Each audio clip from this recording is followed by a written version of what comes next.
Begitu saya saksikan di ELC, saudara, Indonesia Lawyer Club, di salah satu sebuah stasiun televisi, saudara, ada tokoh yang mengatakan kalau PKI itu hanya korban. Kalau PKI itu korban, penjahatnya siapa? Kalau PKI korban, berarti penjahatnya NU, penjahatnya Banser, penjahatnya Masumi, penjahatnya tentara, penjahatnya Polri, penjahatnya negara, saudara. Nah, maka itu saudara,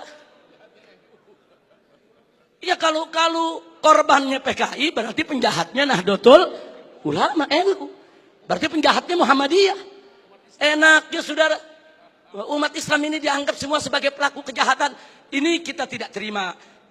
Kepada yang bersangkutan, kalau ingin simpatik kepada PKI itu urusanmu. Tapi jangan coba-coba mengatakan mereka korban. Itu akan menyinggung perasaan jutaan umat Islam di Indonesia. Baik saudara, saya di sini tidak mau sebentar karena waktu sudah sebentar. Implikasi saya lewatkan dulu. Usulan FPI untuk simposium ini.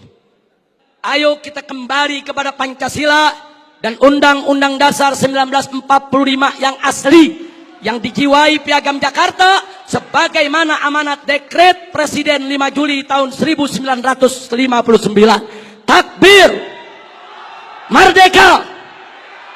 Yang kedua, tolak segala perbuatan dan pemahaman ideologi yang bertentangan dengan nilai luhur ketuhanan yang Maha Esa sebagai jiwa daripada Pancasila. Apapun ideologi, pemahaman dan perbuatan yang bertentangan dengan nilai luhur ketuhanan yang Maha Esa harus kita tolak, saudara. Termasuk pemahaman PKI, komunisme, ateisme, kemudian Leninisme, Marxisme, termasuk segala kemunkaran dan kemaksiatan yang bisa mengundang kemurkaan Allah sehingga bisa terjadi, yaitu malapetaka dan musibah di negeri kita. Yang ketiga, tegakkan dan laksanakan TAP MPRS nomor 25 tahun 66, Undang-Undang nomor 27 tahun 99, TAP MPRI nomor 1 tahun 2003, dan KUHP pasal 107A sampai E. Karena itu kita serukan TNI dan Polri jangan pernah ragu. Anda semua punya payung hukum untuk menindak, menutup, membubarkan setiap kegiatan PKI di seluruh wilayah NKRI ini, saudara. Kemudian yang keempat, ada 5 poin, saudara. Tolak formalisasi rekonsiliasi dengan PKI. Saudara, saya punya cerita. Di tahun yang lalu, 16 Agustus tahun 2015, kami Ormas Islam itu melakukan long march yang diikuti oleh ratusan ribu umat Islam dari Senayan, Sudirman, Tamrin sampai ke Istana. Kenapa kami gelar itu parade tauhid, saudara, dengan ratusan ribu umat Islam? Karena kami dengar dari sumber yang sangat terpercaya bahwa Presiden, saudara, berencana untuk memasukkan, saudara, item permohonan maaf kepada PKI di dalam pidato kenegaraannya. Kita melakukan demo-demo kecil dan puncaknya yaitu tanggal 16 Agustus 2015, saudara. Nah, lalu apa, saudara? Di situ umat Islam sepakat kalau Presiden Jokowi tetap ngotot meminta maaf kepada PKI atas nama negara, kami akan serukan umat Islam, saudara, dan seluruh bangsa Indonesia dari Sabang sampai Merauke, kita turun ke jalan lengserkan siapapun presiden yang membela PKI, saudara. Takbir, merdeka. Nah, kenapa kami tolak formalisasi rekonsiliasi dengan PKI? Karena akan membuka luka lama sejarah dan bisa membuka pintu fitnah yang berbahaya.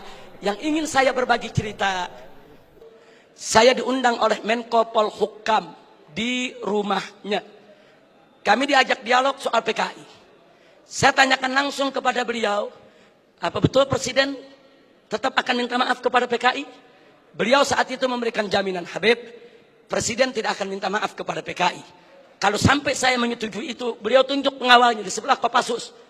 Ini anak buah saya, Kopassus akan tembak kepala saya. Nah, terus saya tanya lagi, saudara, kepada beliau, baik, tapi saya dengar Anda dapat tugas khusus dari Presiden untuk mencari formulasi rekonsiliasi nasional berkaitan dengan PKI. Nah, beliau jawab, betul. Jadi beliau tidak menafi, saudara, betul. Saya dapat tugas bagaimana mencari formulasi rekonsiliasi kita dengan PKI. Baik, saya tanya, itu maksud rekonsiliasi itu apa, Pak? Tujuannya apa? Apa tujuannya? Oh, dikatakan supaya tidak ada dendam di antara kita, supaya kita hidup damai. Oh, kita tolak, saudara. Tidak perlu rekonsiliasi yang formal.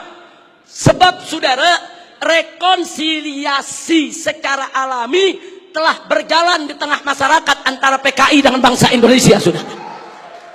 Artinya hari ini seluruh kader-kader PKI, keturunan PKI sudah mendapatkan hak sosialnya, hak sipilnya, hak budayanya, hak politiknya, hak ekonominya. Mereka minta apa lagi? Mereka jadi pejabat bisa, jadi pengusaha bisa. Mereka udah nggak diganggu oleh umat Islam, saudara. Itu rekonsiliasi alami, saudara. Tinggal kita minta kepada keturunan PKI tersebut, silakan kalian berkarya, silakan kalian ini berkarir, silakan kalian berjuang untuk bangsa ini. Tapi satu syarat, kami tidak akan ganggu kalian jadi pejabat, jadi bisnismen, jadi pengusaha. Tidak. Tapi syarat, jangan lagi bangkitkan ideologi komunis, jangan lagi bangkitkan partai komunis di Indonesia. Nah, tapi sekarang mereka minta lebih. Mereka minta partai komunis dipulihkan kembali. Dan lebih kurangnya ajarnya lagi, saudara. Mereka minta negara minta maaf kepada mereka. Ini rekonsiliasi macam apa?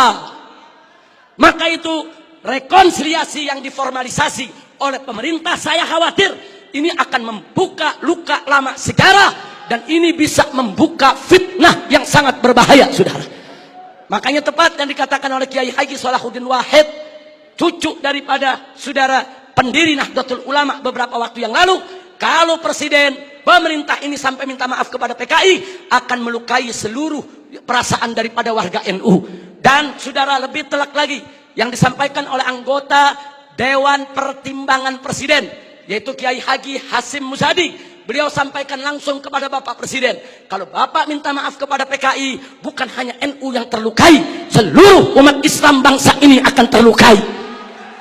Ini bahaya, ini negeri udah damai, udah tenang. Kita nggak ribut-ribut lagi soal PKI, saudara. Kenapa mau dikorek-korek lagi luka lama, saudara? Nah, karena itu, saudara, kalau ada usulan bongkar itu kuburan massal yang isinya PKI. Apa seluruh kuburan mau dibongkar?